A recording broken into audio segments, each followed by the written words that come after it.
Welcome to serious C G S. I hope आप लोगों की तैयारी अच्छी चल रही होगी। सब जोरों शोरों से अपनी तैयारी कर रहे होंगे। तो उसी तैयारी में मैं थोड़ी आपकी मदद करने के लिए आ गया हूँ। और ये चैप्टर फिजिक्स का वर्क पावर एनर्जी, ये मैं अभी आपको पढ़ाऊँगा। ऑलरेडी मैंने 3 चैप्टर कंप्लीट करा दिए हैं। ठीक है, मोशन तक मैंने करवा दिया है। अब उसके आगे वर्क पावर एनर्जी करवा रहा हूँ। ये टॉपिक इसलिए करवा दे रहा हूँ ताकि जब आप PYQ सॉल्व करें तो उसमें आपको प्रॉब्लम ना आए। ठीक है, तो चलिए वीडियो को शुरू करते हैं। सबसे पहले समझते हैं वर्क। ये वर्क क्या है? वर्क क्या है? कार्य किसको बोलते हैं? कार्य का मतलब क्या समझते हो? ये जो डेफिनेशन लिखा है वो तो ठीक है, बट अपने लैंग्वेज आप कार्य के मतलब क्या समझते हो? Work is defined as the product of the force applied and the displacement in the direction of the force. नहीं समझ में आया कुछ? मैं समझाता हूँ।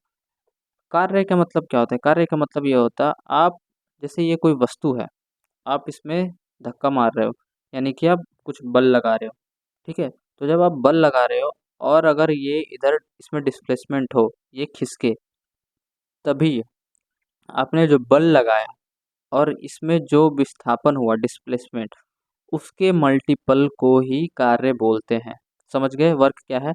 आप ने किसी चीज़ में बल लगाया और उसमें विस्थापन हुआ, तो उसके मल्टीपल यानी कि उसके प्रोडक्ट को, उसके गुणनफल को हम कार्य बोलते हैं। कभी कभी क्या होता है, आप फोर्स इस डायरेक्शन में लगा रहे हो और विस्थापन इस डायरेक्शन में हो रहा है, तो इन दोनों के बीच का जो एंगल होता है ना थीटा, उसके लिए दिया गया है कॉस थीटा। यानी कि जब एंगल में दिया हो तो आप लगाएंगे फोर्स इनटू डिस्प्लेसमेंट और जो एंगल दिया हुआ है उसको थीटा की जगह बिठा देंगे। ये हो जाएगा आपका फॉर्मूला। अगर आपको कार्य निकालना है तो समझ गए आप किसी चीज़ में। अब देखो, मान लो आप दीवार है, ठीक है, दीवार में आप बल लगाते हो, इसको जोर से धक्का देते हो, आप क्या उसमें डिस्प्लेसमेंट हुआ? नहीं हुआ, तो क्या वो कार्य है? कार्य नहीं है। ठीक है, समझ गए? 2-3 चीज़ें होती है।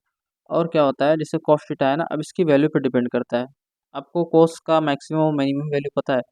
कॉस का मैक्सिमम वैल्यू होता है 1 और मिनिमम होता है -1। तो इसी के बीच में ये वेरी करता है। जब आप 1 बैठाओगे यानी कि मैक्सिमम वैल्यू कितना होगा? Force into displacement. ठीक है, और जब -1 बैठाओगे तो फोर्स इंटू डिस्प्लेसमेंट माइनस में आएगा, नेगेटिव में। तो ये चीज़ याद रखना। अब इसका यूनिट देखते हैं हम। यूनिट क्या है? कार्य का यूनिट क्या होता है? कार्य का यूनिट होता है न्यूटन मीटर या फिर जूल बोल सकते हैं। कंप्लीटली हम जूल बोलते हैं। और अगर जैसे फार्मूला लिखा हुआ था फोर्स इंटू डिस्प्लेसमेंट, उसके हिसाब से अगर हम देखें तो फोर्स का होता है न्यूटन, डिस्प्लेसमेंट का होता है मीटर। मीटर तो इसकी एसआई इकाई हो जाती है न्यूटन मीटर। लेकिन हम लोग वर्क को किस में बोलते हैं? जूल में बोलते हैं। अब जूल में बोलते हैं। और एक चीज़ है, एक चीज़ याद रखना, 1 जूल बराबर होता है 10⁻7 अर्ग। अर्ग क्या है? अर्ग सीजीएस यूनिट है। ठीक है, अर्ग क्या है? सीजीएस यूनिट है। जूल क्या है? एसआई यूनिट है। ठीक है, 1 जूल बराबर 10⁻7 अर्ग। कभी कभी ये क्वेश्चन पूछ लेते हैं 1 जूल बराबर कितने अर्ग होते हैं। ठीक है, दूसरा कभी पूछ लेगा, ऐसे दे देगा उसकी यूनिट। कार्य की इकाई क्या है? तो कार्य की इकाई क्या होता है? आपने तो जूल याद किया है, लेकिन न्यूटन मीटर भी होता है। ठीक है, ये चीज़ याद रखना। ये समझ में आ गया? अब इसका डायमेंशन क्या होता है? इसका डायमेंशन होता है mL²T-2। ठीक है, ये चीज़ याद रखना। अब इसको निकाल के अभी मैं बताऊंगा नहीं, क्योंकि मैंने इसका चैप्टर पहले ही पढ़ा दिया है। यूनिट एंड डायमेंशन करके एक चैप्टर पढ़ाया है मैंने। सबसे पहली वीडियो है, सबसे पहला चैप्टर है, उसको आप देख सकते हैं। डायमेंशन निकालते कैसे, इसका डायमेंशन बस याद रखना है mL²T-2। ठीक है, ये क्या है? Types of work. कार्य कितने प्रकार के होते हैं? कार्य 3 प्रकार के, पॉजिटिव, नेगेटिव और जीरो। कुछ ऐसे वर्क है जिसको हम पॉजिटिव वर्क बोलते हैं, कुछ ऐसे वर्क है जिसको नेगेटिव वर्क बोलते हैं, और कुछ ऐसे वर्क है जिसको जीरो वर्क बोलते हैं। पॉजिटिव वर्क किसको बोलते हैं? जिसमें आप जिस दिशा में बल लगा रहे हो, डिस्प्लेसमेंट भी उसी दिशा में हो। ठीक है, वो पॉजिटिव वर्क हो गया। नेगेटिव वर्क किसको बोलते हैं? आप जिस दिशा में बल लगा रहे हो उसका डायरेक्शन, उसका डिस्प्लेसमेंट का डायरेक्शन क्या हो? अपोजिट हो। ठीक है, तो उसको नेगेटिव वर्क बोलते हैं। और जीरो वर्क क्या होता है? जो डिस्प्लेसमेंट होता है परपेंडिकुलर होता है। डिस्प्लेसमेंट होता है परपेंडिकुलर होता है, तो वो वर्क जीरो होता है। कैसे होता है देखिए, F D cos theta formula था एंगल वाला। तो अगर कॉस थीटा, कॉस को 90 डिग्री हम कर देंगे, तो F D into cos 90 degree.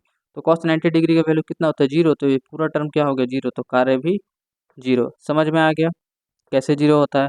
और भी चीज़ें कैसे जीरो होता है। मान लो आपने किसी चीज़ को ऊपर फेंका, ठीक है, एक पत्थर ऊपर फेंका, तो जब ऐसे करके क्वेश्चन पूछ लेगा, एक व्यक्ति ने अगर पत्थर ऊपर फेंका तो उसके द्वारा किया गया कार्य क्या होगा? ऑप्शन दे देगा आपको कुछ ना कुछ, बट इसके द्वारा किया गया कार्य जीरो होगा। कैसे? ये यहाँ से इसने पत्थर फेंका और ये अपोजिट नीचे आया, ठीक है। तो इसका डिस्प्लेसमेंट कितना हो गया, डिस्प्लेसमेंट जीरो हो गया। डिस्प्लेसमेंट जीरो हो गया तो अगर डी जीरो हो गया तो पूरा पूरा ये जीरो हो जाएगा। समझ गए, समझ में आ गया। डिस्प्लेसमेंट जीरो तब भी हो सकता है जब आपने किसी चीज़ को ऊपर फेंका और रिटर्न उसी जगह पे आ रहा है, तब भी हो सकता है। तो शून्य का समझ में आ गया। जब लंबवत हो तब भी हो सकता है, और अगर डिस्प्लेसमेंट जीरो है तब भी हो सकता है। ये हो गया आपके टाइप्स ऑफ वर्क, कितने, पॉजिटिव, नेगेटिव और जीरो। पॉजिटिव कब होगा, जब आपका फोर्स जिस दिशा में लग रहा है डिस्प्लेसमेंट भी उसी दिशा में होना चाहिए। नेगेटिव कब होगा, जब आपका फोर्स जिस दिशा में लग रहा है उसके अपोजिट में उसका डिस्प्लेसमेंट होना चाहिए। और जीरो कब होगा, या तो वो परपेंडिकुलर है, यानी कि cos 90, परपेंडिकुलर का मतलब थीटा 90 डिग्री तो हो गया, या फिर आप किसी चीज़ को ऊपर फेंक रहे हैं वो सेम वापस नीचे आ जा रहा है तब, या फिर आप उसका डिस्प्लेसमेंट जीरो है तब। समझ में आ गया वर्क कैसे कैसे जीरो हो सकता है। इसका यूनिट मैंने बता दिया, जूल होता है, ठीक है। थोड़ा सा अच्छे से एक्सप्लेन कर दो। पॉजिटिव वर्क क्या है, ये आपका कोई मान लीजिए बॉक्स है, आपने इधर फोर्स लगाया, ये इधर ही, इसका डायरेक्शन, इसका इसमें से जो डिस्प्लेसमेंट हुआ इसी डायरेक्शन में हुआ, ठीक है। तो क्या हो गया, पॉजिटिव वर्क। अब क्या हो गया, आप बल इधर लगा रहे हैं लेकिन ये बॉक्स जो है ये इधर खिसक रहा है, इधर कोई और ज़्यादा तेज से बल लगा रहा है, तो आपके लिए क्या है, ये हो गया नेगेटिव वर्क। अब जीरो वर्क क्या है, जीरो वर्क, आपने कोई गेंद ऊपर फेंका और वो वापस नीचे आ गया, तो इसका डिस्प्लेसमेंट कितना हो गया, जीरो। डिस्प्लेसमेंट जीरो हो गया। अब डिस्प्लेसमेंट जीरो हो गया तो F into D into cos theta, cos theta. तो ये डी जीरो हो गया तो पूरा पूरा जीरो हो गया। जीरो से अगर कोई चीज़ मल्टीप्लाई होगा तो जीरो ही होगा ना, ये हो गया। या फिर आप परपेंडिकुलर बोल सकते हो, कोई चीज़ आप बल परपेंडिकुलर ही लगा रहे हो, ठीक है। मान लो आप बल इस डायरेक्शन में लगा रहे हो, इसका डिस्प्लेसमेंट इस डायरेक्शन में, तो इन दोनों के बीच में एंगल कितना है, थीटा। थीटा जो है 90 डिग्री है, तो 90 डिग्री का मतलब कॉस, यहाँ थीटा का वैल्यू कॉस 90 डिग्री करना पड़ेगा। अगर कॉस 90 डिग्री करोगे तो कॉस 90 डिग्री का वैल्यू कितना होता है, जीरो होता है। तो ये पूरा पूरा जीरो हो गया, तो कार्य जीरो हो गया। समझ में आ गया पॉजिटिव क्या है, नेगेटिव क्या है और जीरो क्या है, समझा दिया। कुछ न्यूमेरिकल्स के एग्जाम्पल्स हैं वो मैं बता देता हूँ आपको, ठीक है। बल्कि क्या है, एक force 10 newton applied to move an object 5 metre in the same direction as the force. तो कार्य पूछा है, ठीक है। वर्क क्या होता है, फोर्स इनटू डिस्प्लेसमेंट, ठीक है। बल कितना दिया हुआ है 10 न्यूटन, डिस्प्लेसमेंट कितना दिया है 5 मीटर, तो इसका कार्य कितना होगा 50 जूल, ठीक है। समझ गए, 10 न्यूटन का एक बल किसी वस्तु को 5 मीटर की उसी दिशा में ले जाता है। देखो उसी दिशा में ले जा रहा है तो इसका मतलब क्या है, पॉजिटिव वर्क है। जिस डायरेक्शन में बल जा रहा है उसी डायरेक्शन में ये जा रहा है, तो ये कौन सा वर्क है ये भी पूछ सकता है। तो ये पॉजिटिव वर्क हो गया, उसका वैल्यू पूछेगा तो 50 जूल, ठीक है। फोर्स और डिस्प्लेसमेंट को हमने मल्टीप्लाई कर दिया। अब इसमें क्या बोला है, an object is move 8 metre by applying a force 15 newton at an angle of 60 degree the direction to the direction of display. मतलब कि कोई एक फोर्स लगाया, force is equal to 15 newton का फोर्स दे दिया है, बोला है उसमें डिस्प्लेसमेंट कितना हुआ है, 8 मीटर का डिस्प्लेसमेंट हुआ है, और कितने degree angle, theta is equal to 60 degree, ठीक है। 60 डिग्री दे दिया। तो अब बोला है इसका क्या निकालना है, कार्य, work is equal to F D cos theta होता है। ये मैं इसलिए बता रहा हूँ क्योंकि ऐसे ऐसे क्वेश्चन पूछे जाते हैं। 15 इंटू डिस्प्लेसमेंट 8 दिया है, कॉस थीटा का वैल्यू 60 डिग्री। अब इसका वैल्यू आपको याद होना चाहिए, 15 into 8 into cos 60 degree value 1/2, 2 से 4 बार में कट जाएगा, 15 चौक 60, ये क्या हो जाएगा इसका यूनिट, जूल। समझ में आ गया, ये ऐसे बनता है। तो दोनों तरीके का आपको बता दिया कि जब नॉर्मल फोर्स दिया रहा है, डिस्प्लेसमेंट दिया रहा है तो उनको मल्टीप्लाई कर देना, और जब एंगल दिया रहा है तो एंगल बिठा देना, हो गया। एक और तरीके का समय आपको बताता हूँ मैं। एक क्वेश्चन कभी कभी ऐसे पूछ लेता है, जैसे सीढ़ी, ऊंचाई से रिलेटेड क्वेश्चन पूछ लेगा, तो उसमें पूछता है वर्क कैसे हुआ। जैसे मान लो एक 30 केजी कोई आदमी है, ठीक है, 30 केजी का आदमी, ठीक है, सीढ़ियों पे चढ़ता है, सीढ़ियों पे चढ़ता है, वो दे देगा टोटल मान लो 15 सीढ़ी। क्वेश्चन मैं अपने हिसाब से बता रहा हूँ इसलिए क्वेश्चन लिख नहीं पा रहा हूँ, ठीक है। लैंग्वेज में लिख लेना, जस्ट मोटा मोटा बता, 30 केजी कोई आदमी है, ठीक है, वो 15 सीढ़ी चढ़ता है, 15 सीढ़ी चढ़ता है, और हर सीढ़ी की ऊंचाई दी हुई है मान लो 2 मीटर, ठीक है। तो ऐसे बोल देगा एक 30 केजी का आदमी 15 सीढ़ी चढ़ता है और हर सीढ़ी की ऊंचाई 2 मीटर है, तो आप इसके द्वारा किया गया कार्य बताओ। तो आप सोचोगे अब कैसे कार्य होगा, उसमें तो फोर्स इंटू डिस्प्लेसमेंट बोला था, इसमें तो कुछ और ही दे दिया। तो इसके लिए एक अलग चीज़ है, एक इसके यहाँ पे काम आता है work is equal to M G H, ये पोटेंशियल एनर्जी का फॉर्मूला है स्थितिज ऊर्जा के लिए, तो ये इसमें काम आता है। तो एक चीज़ याद रखना, कार्य ही ऊर्जा है और ऊर्जा ही कार्य है। तो यहाँ पे कैसे निकालेंगे, work is equal to mass कितना दिया 30 kg, और जी का वैल्यू याद है ना, जी इज इक्वल टू 9.8 मीटर पर सेकंड स्क्वायर होता है, लेकिन हम अपने इजी कैलकुलेशन के लिए इसको 10 ले लेते हैं। और हाइट कितना दिया हुआ है, हाइट में क्या लिखेंगे, देखो 15 सीढ़ियाँ 2 मीटर, यानी कि टोटल कितना हो जाएगा 15 इंटू 2, ठीक है, समझ गए। तो ये हो जाएगा 300 इंटू 30, यानी कि 9000 जूल, समझ में आ गया। तो ये हो जाएगा आपका कार्य। समझ में आया कैसे पूछेगा, ये क्वेश्चन था, सीढ़ियों से रिलेटेड ऐसे ही पूछता है। समझ में आ गया, कार्य का सब कुछ करवा दिया। कार्य का फॉर्मूला क्या है, F D cos theta. Cos theta तब लगाएंगे हम जब एंगल दिया हो, अगर एंगल ना दिया हो तो बस फोर्स इंटू डिस्प्लेसमेंट से कर देंगे, वो आ जाएगा, ठीक है। उसका डायमेंशन बता दिया, M L square T minus 2, ठीक है। डेफिनेशन ऑफ एनर्जी, एनर्जी है क्या, एनर्जी का मतलब समझो आप, कार्य करने की क्षमता, कार्य करने की क्षमता, कैपेसिटी और ability to do work. Capacity और एबिलिटी मतलब आपकी क्षमता कितनी है कार्य करने की, उसे हम एनर्जी बोलते हैं, ठीक है। जैसे मान लो एक मजदूर है, एक दीवार बना लेता है, दूसरा मजदूर है, ये भी एक दीवार बना लेता है, लेकिन ये एक दिन में बनाता है, ये 2 दिन में बनाता है। दोनों की एनर्जी कैसी होगी, दोनों की एनर्जी सेम है, दोनों की एनर्जी सेम है, क्योंकि ये भी एक दीवार बना सकता है, ये भी एक दीवार बना सकता है। एनर्जी में कहीं पे टाइम का बात किया गया है, नहीं किया गया है, तो इसका मतलब क्या है, दोनों की एनर्जी सेम है। आप सोच रहे होगे कि इसका ज़्यादा होगा इसका कम होगा, लेकिन ऐसा नहीं, दोनों की एनर्जी सेम है, दोनों एक दीवार बना सकते हैं। जहाँ पे टाइम की बात है वो पावर, पावर आगे बताता हूँ मैं, ठीक है, समझ गए। अब क्या है, जो इसका जान लेते हैं, एनर्जी ऊर्जा की इकाई क्या है, ऊर्जा की इकाई भी जूल होती है, जो कार्य की इकाई होती है वही ऊर्जा की इकाई होती है, ठीक है। इसका डायमेंशन दिया हुआ है M L square T minus 2, इसका डायमेंशन, और क्या है ये स्केलर क्वांटिटी, स्केलर मतलब अदैसिक राशि है, ठीक है, कार्य भी अदैसिक राशि है, ठीक है।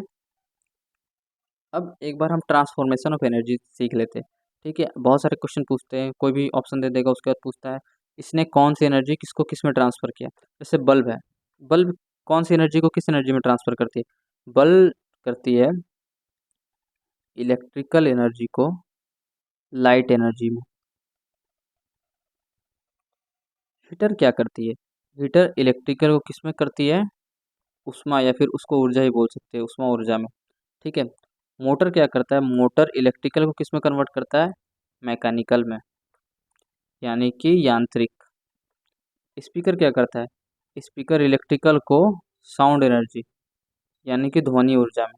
माइक्रोफोन क्या करता है, माइक्रोफोन क्या करता है, माइक्रोफोन साउंड एनर्जी, यानी कि ध्वनि ऊर्जा को इलेक्ट्रिकल एनर्जी में कन्वर्ट करता है। जो हम लोग फ़ोन पे बात करते हैं ना, तो उसमें माइक लगा होता है, ठीक है, उसमें माइक लगा होता है। पहले वो आपकी ध्वनि ऊर्जा को इलेक्ट्रिकल में कन्वर्ट करता है, उसके बाद आपको सुनाई कब देता है, स्पीकर से, वो इलेक्ट्रिकल को फिर से साउंड एनर्जी में चेंज करके आपको बताता है। तो माइक्रोफोन का समझ में आ गया। अब ये कैंडल, ये क्या करता है, केमिकल एनर्जी को,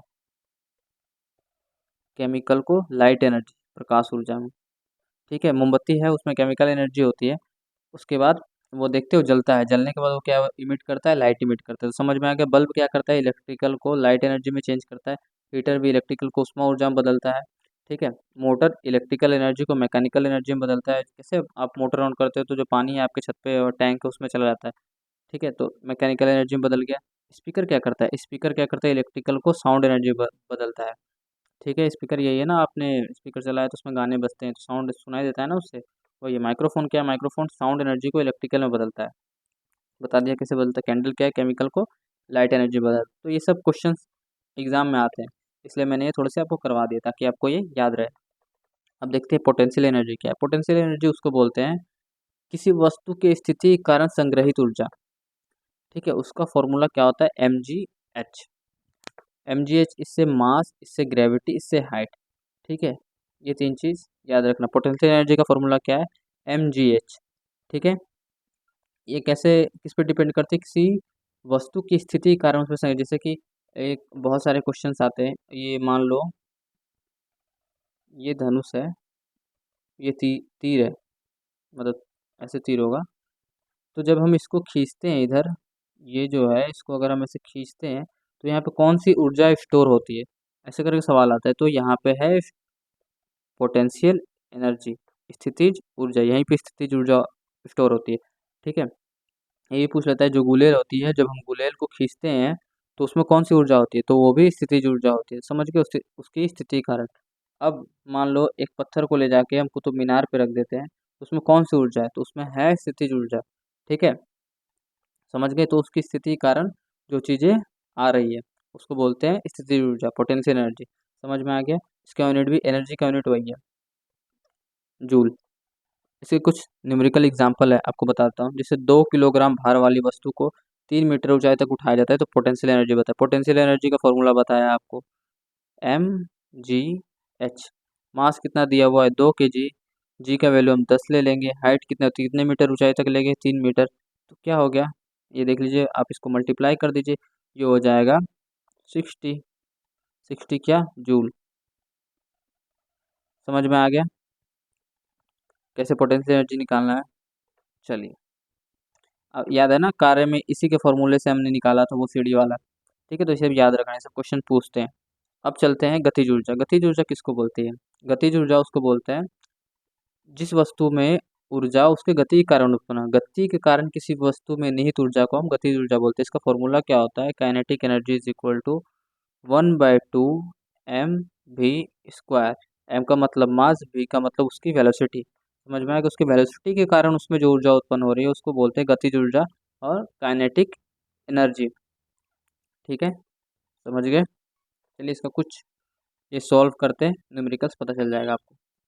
जैसे 3 किलोग्राम की वस्तु जो 4 मीटर पर सेकंड की गति से चल रही हो, तो उसका गतिज ऊर्जा क्या होता है? 1/2 mv²। 1/2 तो ऐसे ही है। उसके बाद मास दिया हुआ है 3 किलोग्राम, वेलोसिटी कितना दिया हुआ है? 4। स्क्वायर है, 2 बार लिख देंगे।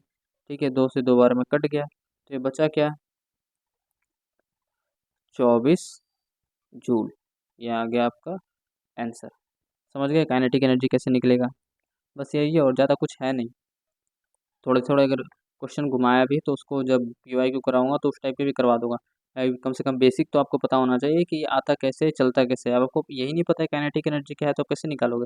तो फॉर्मूला याद रखना, पोटेंशियल एनर्जी का mgh, काइनेटिक एनर्जी का 1/2 mv²। कार्य का क्या था? फोर्स इंटू डिस्प्लेसमेंट, और अगर एंगल दिया हुआ है तो उसमें कॉस थीटा। ठीक है, अब बढ़ते हैं मैकेनिकल एनर्जी, यानी कि यांत्रिक ऊर्जा। मैकेनिकल एनर्जी किसको बोलते हैं? मैकेनिकल एनर्जी उसको बोलते हैं जिसमें उस वस्तु की कुल ऊर्जा, मतलब कि जो सिस्टम है उसमें टोटल एनर्जी जितनी है उसको जोड़ के बताएंगे हम। ठीक है, तो मैकेनिकल एनर्जी का मतलब होता है kinetic energy plus potential energy. ठीक है, उसको बोलते हैं मैकेनिकल एनर्जी। किसी भी चीज़ का मान लो दे देगा, किसी सिस्टम का उसका काइनेटिक एनर्जी दे देगा, बोलेगा 3 जूल उसकी काइनेटिक एनर्जी है, 4 जूल उसका पोटेंशियल एनर्जी, तो इसका मैकेनिकल एनर्जी कितना होगा? बस जोड़ देना। तो 7 जूल उसका क्या हो जाएगा? Mechanical energy. बस मैकेनिकल एनर्जी में कुछ है ही नहीं। ठीक है, समझ गया? पोटेंशियल एनर्जी, काइनेटिक एनर्जी और मैकेनिकल एनर्जी। ठीक है, याद रखना। इसका होता है mgh, इसका होता है 1/2 mv²। ये स्थिति के कारण होता है, ये गति के कारण होता है। मैकेनिकल एनर्जी दोनों को जोड़ के potential energy plus kinetic energy. इसे कुछ न्यूमेरिकल, यदि किसी वस्तु में काइनेटिक एनर्जी 24 है, पोटेंशियल एनर्जी 58 है, तो क्या बताएंगे? तो बताइए मैकेनिकल एनर्जी। मैकेनिकल एनर्जी क्या बताएंगे? 24 प्लस 58, जोड़ दो इसको, ये हो जाएगा, जोड़ोगे कितना आ जाएगा? जोड़ के बताओ। 82। ठीक है, मैकेनिकल एनर्जी कितनी होगी इसकी? 82 हो जाएगी। समझ में आ गया मैकेनिकल एनर्जी कैसे निकालना है? जी जी, बेसिक बेसिक बताया जा रहा हूँ, इतना ही कर लोगे आपके बहुत सारे क्वेश्चंस लड़ जाएंगे। ठीक है, अब शक्ति समझते हैं, पावर। पावर का मतलब क्या होता है? पावर किसको बोलेंगे? देखिए, power is the rate at which work is done. यानी कि कार्य करने की दर को, कार्य किस दर से किया जा रहा है उसको बोलते हैं पावर। जैसे आपको एनर्जी में बताया था ना कि एक व्यक्ति एक दीवार बना रहा है, दूसरा व्यक्ति भी एक दीवार बना रहा है, ये लेकिन एक दिन में बना रहा है, ये 2 दिन में बना रहा है, तो इसकी एनर्जी क्या है? एनर्जी इसकी सेम है, ये भी एक दीवार बना रहा है, ये भी एक दीवार बना रहा है, लेकिन पावर पावर इसकी ज़्यादा है क्योंकि ये कम टाइम लगा रहा है। ठीक है, तो जहाँ पे टाइम की बात आ जाए वहाँ समझ जाओ आप क्या है, पावर है। ठीक है, इसे 2 दिन लग रहा है मतलब इसके पास कम पावर है। तो ये चीज़ें याद रखना। पावर का फॉर्मूला क्या होता है? Work per unit time. ठीक है, जो कार्य करेंगे उसको उसको टाइम से डिवाइड दे देंगे तो हो जाएगा दर, तो वो क्या निकल जाएगा? पावर। इसकी ऐसा यूनिट क्या है? वाट। ठीक है, इसके ऐसा यूनिट क्या है? वाट। और एक एचपी, एक हॉर्स पावर बराबर कितनी होती है? 746 वाट। ठीक है, ये सब याद रखना। इसका डायमेंशन क्या है? डायमेंशन यानी कि विमाएँ, याद रखो। जो ऊर्जा का था, ऊर्जा क्या था? ऊर्जा या कार्य बोल लो आप, M L square T minus two था। इसमें क्या है, हम टाइम से डिवाइड दे दे रहे हैं, यानी कि एक टी और नीचे आ जाएगा तो ये हो जाएगा M L square T minus two, और इधर एक आ जाएगा T minus one, T minus one. ठीक है, जब इसको आप ऐड करोगे तो क्या हो जाएगा? M square L square T minus three, ये हो जाएगा इसका डायमेंशन। तो डायमेंशन क्या है? M L square T minus three, ये इसका है डायमेंशन। समझ में आ गया?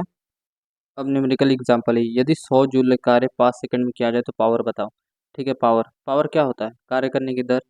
पावर बराबर work per unit time. Work क्या दिया हुआ? 100 जूल। कितना टाइम लग रहा है? 5 सेकंड, तो कितना हो गया? 20। क्या होता है इसका यूनिट? वाट।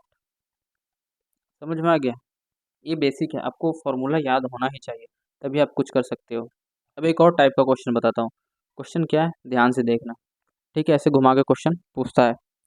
एक, मान लो बाइक, बाइक पर 30 न्यूटन का बल लगाए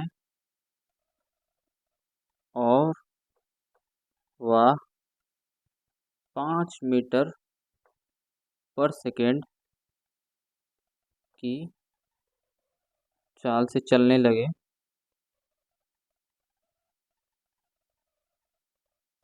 तो पावर बताएं, यानी कि शक्ति बताएं। अब तो आप पावर का मतलब क्या हो जानते हो। पावर का मतलब वर्क पर यूनिट टाइम होता है। ठीक है, कार्य का मतलब क्या होता है? यहाँ देखिए, वर्क, अब कार्य तो दिया नहीं है यहाँ पे। यहाँ पे क्या दिया है? फोर्स दिया है। यहाँ पे क्या दिया हुआ है? फोर्स दिया हुआ है और वेलोसिटी दिया हुआ है। अब आप सोचोगे मैं कैसे निकालूंगा, तो आप कार्य को एक बार तोड़िए। कार्य का क्या होता है? Force into displacement. ठीक है, अब यहाँ नीचे क्या है? टी, टाइम है। तो एक चीज़ याद रखिए, अगर आपने मोशन का चैप्टर पढ़ा होगा, मैंने तो पढ़ा दिया, एक बार आप देख लेना। ठीक है, तो डिस्प्लेसमेंट पर यूनिट टाइम क्या होता है? इसको ऐसे लिख सकते हैं, force into D by T. इसको क्या बोलते हैं? ये होती है वेलोसिटी। ठीक है, तो अब हमें मिल गया फोर्स इंटू वेलोसिटी। देखो ये भी पावर का फॉर्मूला है, इसी में से निकला है। ठीक है, तो इसको याद रखना। फोर्स हमें दे दिया गया है 30 न्यूटन, और वेलोसिटी कितना दिया दिया गया है? 5 मीटर पर सेकंड, यानी कि 150 वाट। ये क्या हो गई? पावर। तो ऐसे करके भी क्वेश्चन पूछे जाते हैं। ठीक है, समझ में आ गया पावर का। अब दो तीन चीज़ें और पूछी जाती है, वो सब याद कर लो। जैसे पोटेंशियल एनर्जी में ये दे दिया जाएगा, mgh होता है ना इसका फॉर्मूला। अब बोलेगा बोलेगा मास को अगर हम 4 गुना कर दें, मास को अगर हम 4 गुना कर दें तो पोटेंशियल एनर्जी में कितना बढ़ोतरी होगा? पोटेंशियल एनर्जी भी 4 गुना बढ़ जाएगा। ठीक है, अगर हाइट को हम 4 गुना कर दें तो कितना पोटेंशियल एनर्जी? वो भी 4 गुना बढ़ जाएगा। लेकिन अब जब हम काइनेटिक एनर्जी में जाते हैं, काइनेटिक एनर्जी, उसमें क्या है? उसका फॉर्मूला कहता है 1/2 mv²। अब बोलेगा अगर इसके वेग को दोगुना कर दिया जाए, दोगुना कर दिया जाए तो काइनेटिक एनर्जी में क्या चेंज आएगा? तो देखो, 2 का स्क्वायर करेंगे तो क्या हो जाएगा? 4 गुना का चेंज आएगा, तो उसका काइनेटिक कितना हो जाएगा? 4 टाइम्स हो जाएगा। काइनेटिक एनर्जी क्या हो जाएगा? 4 टाइम्स। अगर 4 के, इसको 2 की जगह 4 कर दे तो 4 कर देंगे तो काइनेटिक एनर्जी कितना टाइम्स हो जाएगा? 16। ठीक है, तो इसको याद रखना। समझ गए? तो ये मैंने सारे क्वेश्चंस बता दिए हैं वर्क पावर एनर्जी में जो जो आ सकते हैं उस टाइप के। अगर इसमें आपको कुछ डाउट है तो कमेंट कर देना। बाकी आज के लिए इतना ही। नेक्स्ट चैप्टर आगे मैं धीरे धीरे पढ़ाता रहूँगा। ठीक है, आपके एग्ज़ाम के पहले मैं सारे फिजिक्स कंप्लीट कर दूँगा। Okay, thank you. अगर वीडियो अच्छा लगा रहे तो सब्सक्राइब करें और लाइक करें।